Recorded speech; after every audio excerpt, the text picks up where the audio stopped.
So let's talk about something so many couples go through, that feeling of being stuck. You're trying everything, but you just can't seem to break out of these painful cycles. If you're looking for a change that's real, that lasts, and goes way beyond just talking about the same old problems, well, you're in exactly the right place. We're going to dive into how a pretty unique kind of therapy can help heal the real reasons behind relationship conflict. Does this question hit home for you? That one argument, you know the one. It just keeps popping up again and again, no matter what you do. It's absolutely exhausting, and honestly, it can make you feel pretty hopeless. But here's a thought. What if that fight isn't really about the dishes, or the money, or who was late? What if it's just a symptom of something way, way deeper? And look, these pain points are incredibly common. We're talking about those gut-wrenching feelings of betrayal or being left behind, that constant feeling that you're just talking past each other, or that slow, creeping emotional distance that you can't quite put your finger on. A lot of the time, it's the ghosts of past traumas, or the sheer stress of big life changes that are putting a strain on everything. The main thing to know is, if you're feeling this, you are so not alone. So, to get off that painful merry-go-round of the same old fight, we need a totally different way of looking at things. An approach that doesn't just slap a bandage on the problem, but goes straight to the root of the wound to actually heal it. Okay, and this is where things get really interesting. See, traditional talk therapy often comes from a place of fixing our behavior, right? We try to think our way out of the problem, using our logical brain. But a therapy that integrates EMDR, that stands for eye movement desensitization and reprocessing, it flips the script. The focus shifts from fixing to feeling. The idea isn't just to talk about the wound, but to actually immerse ourselves in the emotions and even the physical body sensations where that pain is stored. It works with our protective instincts instead of trying to argue them away. And this quote, it just nails it. This is all about respect for your inner world. Those reactions you have, maybe it's anger, maybe it's shutting down, they aren't seen as bad or as flaws. They're understood as parts of you that are desperately trying to protect you from getting hurt again.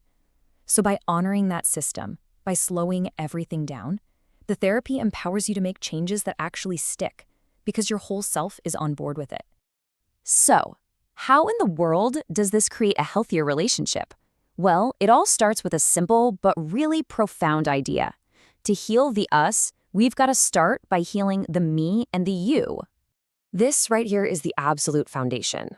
Each of you gets the space to work through your own past stuff, traumas, painful experiences that are a lot of times unconsciously leaking into your relationship today. You're not just trying to patch up the partnership, you're healing the two individuals who make it up. And that allows for a bond that's so much stronger and healthier to grow. And you know, one of the biggest, most immediate payoffs of this individual healing? A massive improvement in what we call emotional regulation. Once you process those old unresolved wounds, your ability to manage your emotions in the heat of the moment just skyrockets. That means fewer explosive fights, less of that silent treatment or shutting down. Instead, you can actually stay present and connected even when things get hard. Okay, so this all sounds really powerful, right? But how does it actually work? How does EMDR get to the real root of what's going on? Let's break down the process of it. It all starts with a very clear, structured approach. First, you zero in on a specific, difficult memory that seems to be fueling the conflict. Then, the therapist helps you figure out the negative belief about yourself that got hardwired in during that event. Something like, I'm not good enough, or I'm not safe. Next, you identify what you'd rather believe. And then you really tune into your body, rating how upsetting it feels, and noticing where you physically feel that disturbance. This gives you a really clear roadmap for the healing work. And this is exactly why that last step is so important. Because the real healing, the deep stuff, it doesn't happen just by thinking new thoughts. It happens through immersion. The emotions and the physical feelings that are all tangled up with that memory, they have to be acknowledged. They have to be fully felt. It's only then that they can finally be processed and let go of, allowing for a real, fundamental shift to happen. So, what's the tool that makes this happen? It's something called bilateral stimulation, or BLS. All that means is a rhythmic, back-and-forth stimulation. It could be watching a light, holding tappers that buzz in your hands, or listening to tones in headphones.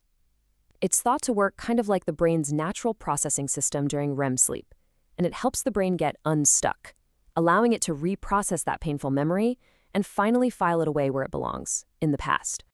So the really cool part is that this bilateral stimulation does more than just take the sting out of the bad memory.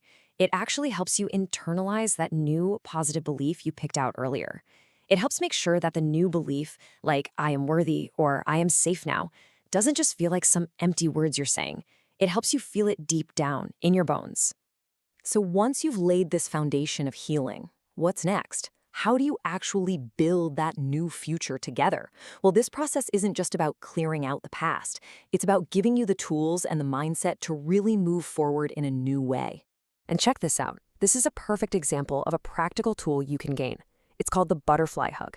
It's super simple. You just cross your arms over your chest and gently tap your shoulders, one after the other.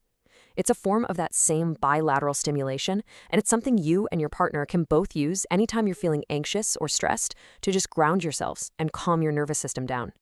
And when you do this deeper work, the results you see, man, they're just profound. You see couples developing a kind of empathy and respect for each other that they thought was long gone. That emotional connection comes back, communication actually becomes helpful instead of hurtful, and you start to rebuild that essential feeling of trust and safety. In the end, you're not just patching things up, you're building a truly resilient relationship. And that's really what this entire journey is all about. It's about moving forward. It's about healing those wounds that have kept you chained to the past so that you can finally step into the future with a totally new understanding of yourselves and of each other, creating a connection that feels brand new. So we have to end with this question. If you're tired of having the same fight, if you are truly ready to go past the symptoms and heal the real wounds that are causing all the pain, could this be the way forward to the future that you both want and deserve? Are you ready to build that new future together?